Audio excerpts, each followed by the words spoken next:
Back. The chair lays before the House the following personal request.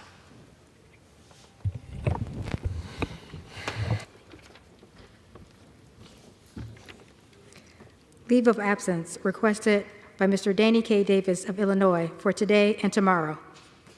Without objection, the request is granted. Under the Speaker's announced policy of January 9, 2023, the gentleman from Texas, Mr. Roy, is recognized for 16 minutes as a designee of the Majority Leader. I thank the Speaker, and I am glad to be here in an empty chamber having the rigorous debate that we are so accustomed to here in the People's House. But that's, again, where we find ourselves with the level of debate at the moment. We're left with bringing bills to the floor, having a couple of hours cut up, and then moving on with whatever bill is put on the suspension calendar. That's not the kind of debate we should have. There's a bill that is coming before us tomorrow that I believe should have vigorous debate. I believe that it does raise consequential issues, and we should debate them here vigorously on the floor of the House. But I want to be unequivocally clear to the American people that I support it, and I support it unapologetically. We have legislation before us that would ensure that foreign adversaries are not able to collect information on the American people, collect data on the American people, use that data to target the American people, undermine our national security, undermine our democracy, and undermine our way of life, which is precisely what is happening with the evidence we have before us. Both classified and very publicly known information indicates very much that TikTok, that has significant ownership by the Chinese Communist Party, that is targeting American citizens. And then there are some who are out professing that this would, legislation that would try to prevent that would somehow undermine our freedom. Now look, I do not like the heavy hand of government being used, certainly not wantonly. An individual today, fairly well known out in the social media sphere, put out and said that we had this classified briefing today and that the issue of election interference was brought up. This was a classified briefing that was not supposed to leak, by the way.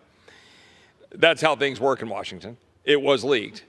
Then we had the additional point here, not coincidentally, the anti-TikTok legislation. Let me clarify and stop.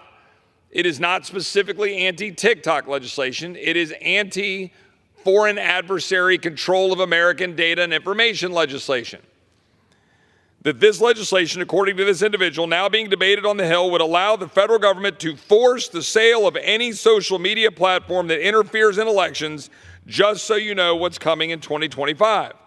Now, if I believe that to be true, I certainly wouldn't support the legislation. It is 12 pages long. I would note that a friend of mine who serves on the FCC, Brendan Carr, responded to this, and I happen to agree with Mr. Carr. Mr. Carr wrote, "It would be concerning to many if the bill allowed this."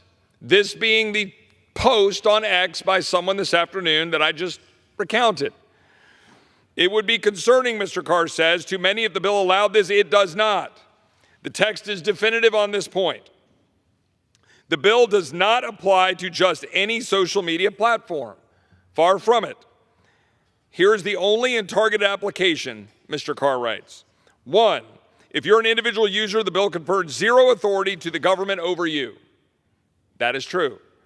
2, the bill only applies to applications controlled by one of 4 foreign adversary governments previously codified in law by Congress: China, Iran, North Korea, or Russia. The bill is clear that it is not enough to merely have operations there or do business there. It must be controlled by one of those 4 governments. Number 3, even then, the bill only applies if the application presents a demonstrated and significant threat to national security. Control by one of 4 foreign governments alone isn't even enough under the bill. So you got to have significant ownership by these foreign governments. You've got to have a demonstrated and significant threat to national security.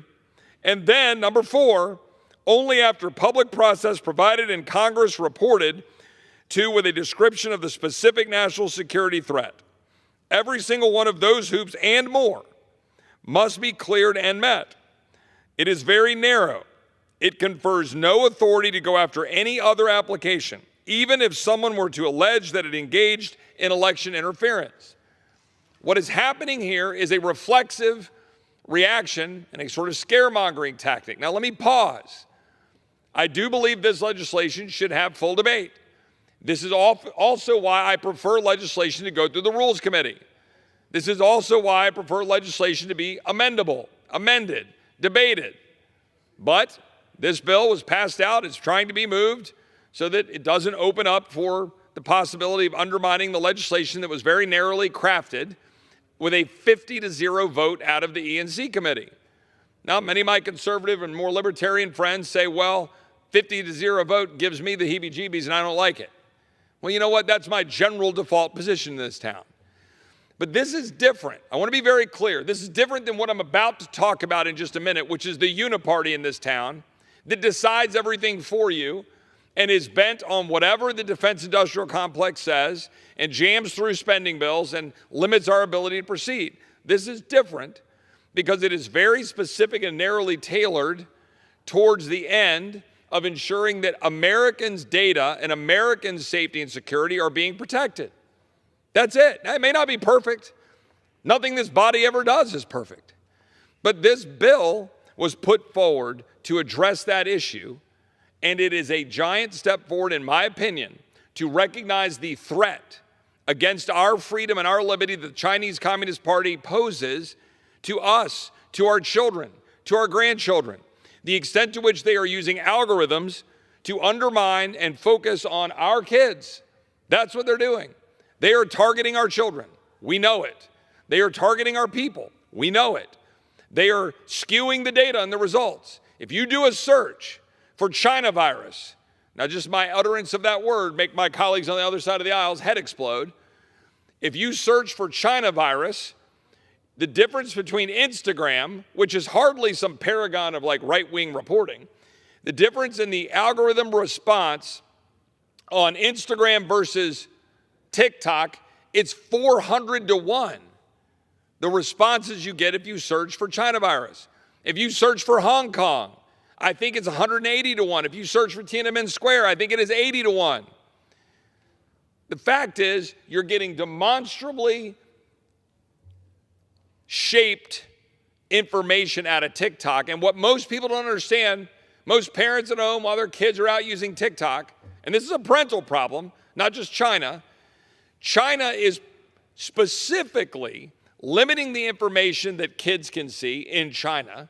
They're making sure that the kids in China see patriotic, pro-China, engineering, all of this stuff you want to try to have your kids see in order to make them into what you want to make them.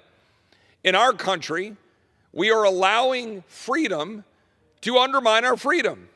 And that's what's actually happening here. It's the false name of freedom, to be clear, to undermine our freedom. It's not actual freedom because the freedom that we have is being attacked by China, and we're sitting back in the false name of freedom saying, oh, no, let's not touch that. I hope that tomorrow we will crack through that. I hope tomorrow, on a bipartisan basis, we will send a message that the Chinese Communist Party cannot knowingly attack us and get a response that is a whimper, because that's what we've been doing so far. If you wanted to destroy America, you would set out and do exactly what China has been doing, bit by bit, targeting our people, undermining our access to information, or at least information that they're trying to control, and target our kids with propaganda very specifically. Yes, we have problems with Google, but I'm getting tired of the but Google. Yes, we have problems with Facebook, but I'm tired of the but Facebook, because I get that a lot. The fact is, those things, we want to break up Google? Let's sit down and do it. Happy to have a bipartisan bill to talk about that. You want to deal with Facebook? Happy to have that conversation. You want to talk about the misuse of the power of those big companies, attacking First Amendment rights, targeting people for their political beliefs? Happy to have that conversation. But do you know how hard that is? Because none of us want to use the power of the government to go after companies so that the government is saying what they know is best about what that means for our freedom and our rights here in this country. That's what we're wrestling with under our Constitution, to protect our rights. But when the Chinese Communist Party is actively targeting the American citizens, I'm tired of people hiding behind the flag to let China do it. And that's what's happening.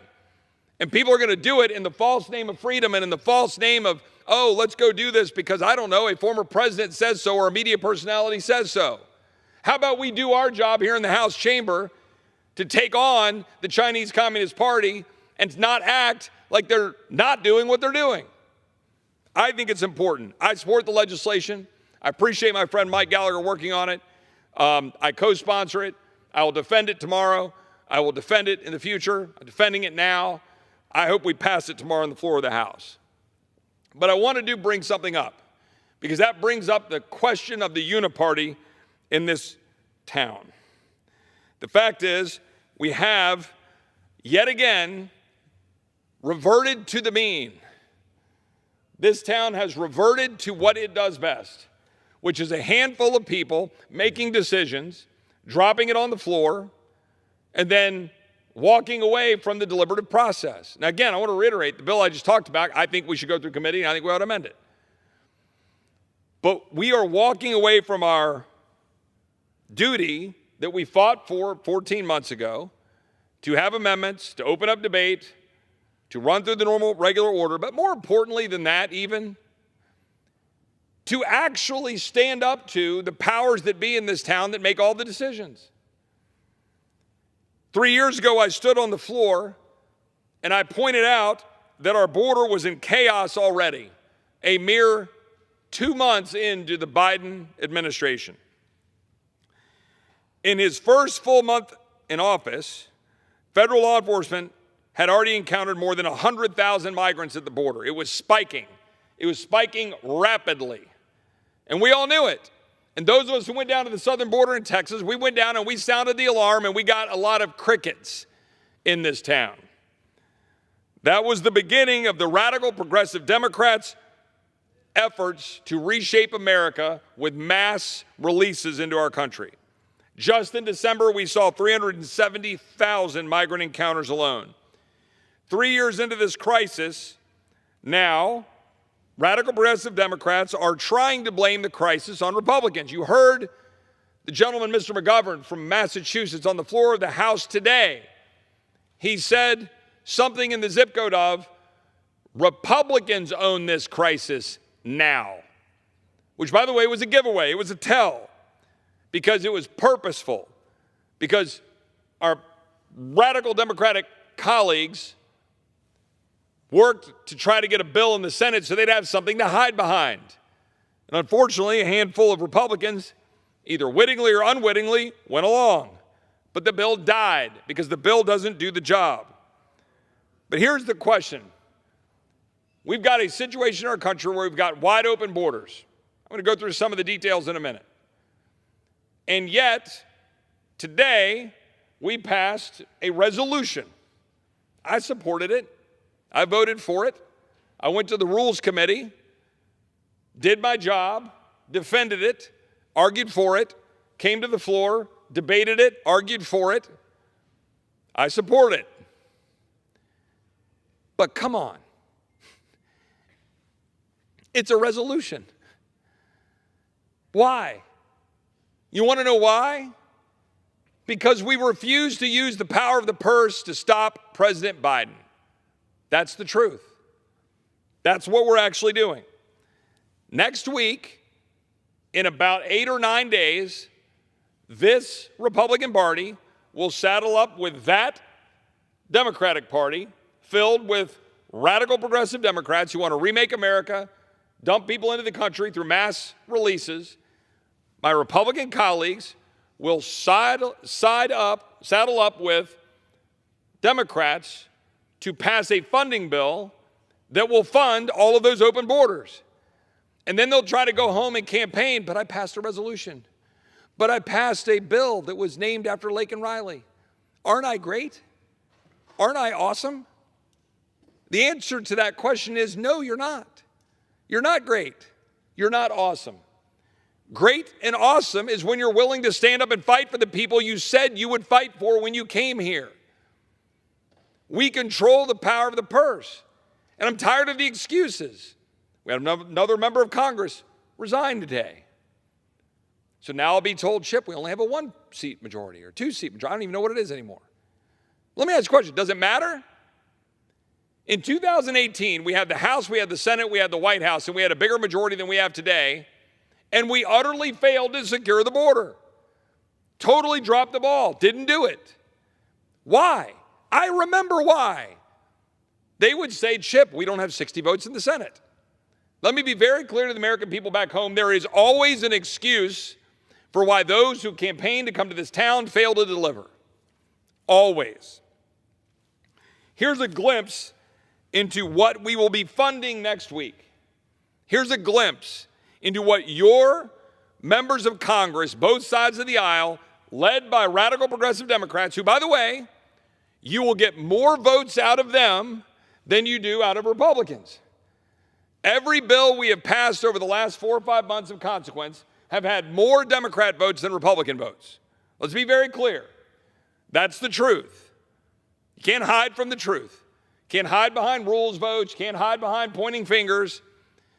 This institution, the Republicans that run it, we are giving the ability for bills to come off this floor with more Democrat votes filled with radical progressive Democrats who want to remake America than Republican votes. The last bill, the first half of this omnibus spending bill that spends at Nancy Pelosi's levels, more than Nancy Pelosi's spending levels, cracking the caps that we passed less than a year ago, that legislation passed, I think, with only 2 Democrats voting against it. 2. Do you know who is in the Democratic Party? 2 voted no. I think we had 83 Republicans vote no. You do the math. Which way do you think that bill tilts? Here's what we're going to fund next week. We had 1,200 known gotaways recorded at the border on Sunday alone. In this country, 1,200 people came into this country. We don't know who they are. We don't know where they came from. We don't know what they're doing. But I promise you, for at least a large block of them, they ain't up to good. 1,200 on Sunday. 4 human smuggling loads were caught in 48 hours in Kinney County just this week, just south of San Antonio. These are friends of mine that live in that county. Virginia authorities apprehended an illegal immigrant from Mexico in connection with the February 29th abduction of a 15-year-old unaccompanied alien child. Illegal alien. An illegal alien from Mexico was arrested for allegedly crashing into a Washington State trooper while drunk and high, killing the 27-year-old husband and father. I've gone through and recounted all of the deaths. We've talked about Lake and Riley. We've talked about the 2-year-old who was killed just out of the nation's capital by somebody who was released here by Joe Biden. Meanwhile, criminals with ties to MS-13 and other gangs are selling fake green cards and Social Security cards to illegal aliens on street corners in Queens. That's happening right now. You're going to fund that. A smuggler from Sullivan City led Texas DPS on a high-speed chase in Hidalgo County, just recently arrested for evading human smuggling and DWI. An illegal alien from Venezuela has been charged with manslaughter for a wrong-way accident in Missouri that killed a 12-year-old boy. FBI Director Christopher Wray warned Monday this bureau is very concerned, quote unquote, about a human smuggling network with ties to ISIS that utilizes the southern border to gain entry into the United States. 331 known or suspected terrorists stopped at the border under Biden. 169 in fiscal year 23, 58 so far this year. Members of a Mexican cartel shot at migrants who were taking Ubers to cross the southern border illegally, illegal aliens, leaving 1 woman dead. Nobody crosses the border without cartel permission. They have control.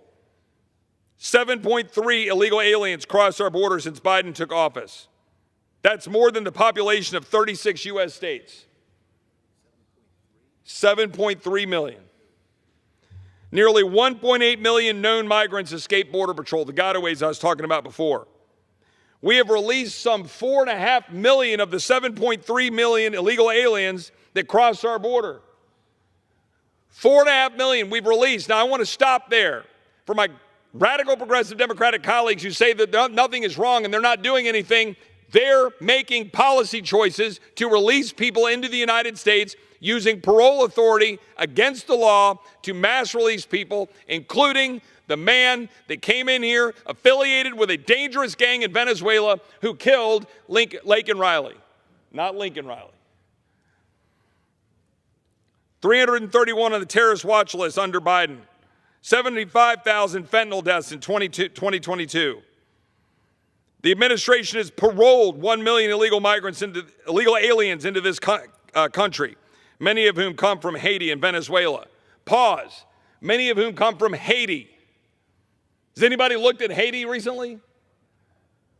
There's some dude named Barbecue who's in charge of Haiti at the moment, basically running the show, a dude named Barbecue. We got people, they're running like gangs of marauders of cannibals in Haiti.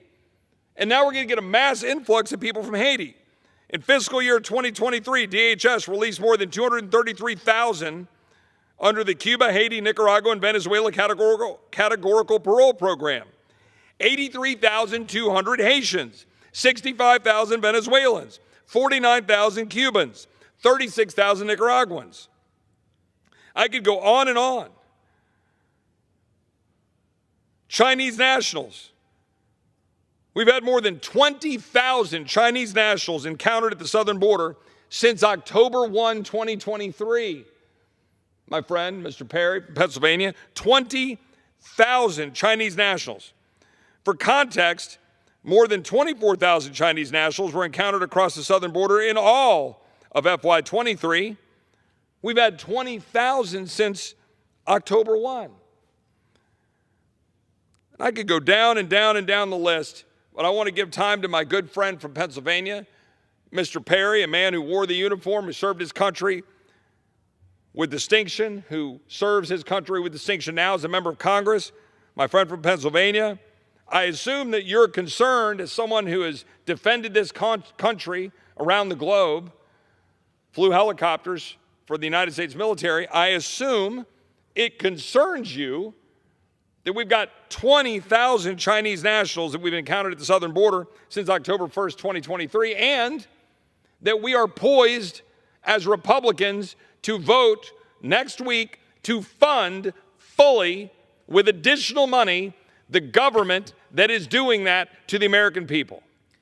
I am, my good friend from Texas, 20,000 Chinese, and I think to myself, how did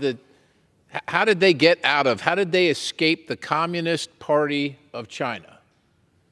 Well, to my good friend Representative Roy, I don't think they escaped. I think the Communist Party of China sent them.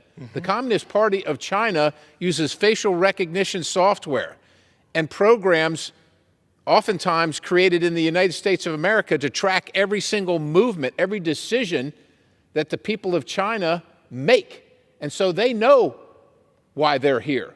We aren't sure why they're here, but I suspect it's not because they love America. It's not because of that, and we're going to fund that. And you know what else we're going to fund? And you mentioned this, but I think it's important to put a boy's name, a little girl's name to this, because that's what it is to many Americans. Travis Wolf, a day away from his 12-year-old birthday, 12 years old. Travis Wolf, one day away from being 12. Unfortunately, Andrina Bracco, here illegally, an illegal foreign national in our country, driving 70 miles an hour in Missouri, the wrong way on the highway, crashed into his and his parents' car. And on March 6th, they took Travis off of life support. He didn't make his 12th, well, he didn't celebrate his 12th birthday. He didn't celebrate it because now he's passed on. And I imagine Travis Wolf's parents are thinking, I live in America. I had fourth grade civics. The Constitution says they're going to defend my family. They're going to defend me against a foreign invasion. I've lost my son. What am I paying taxes for? What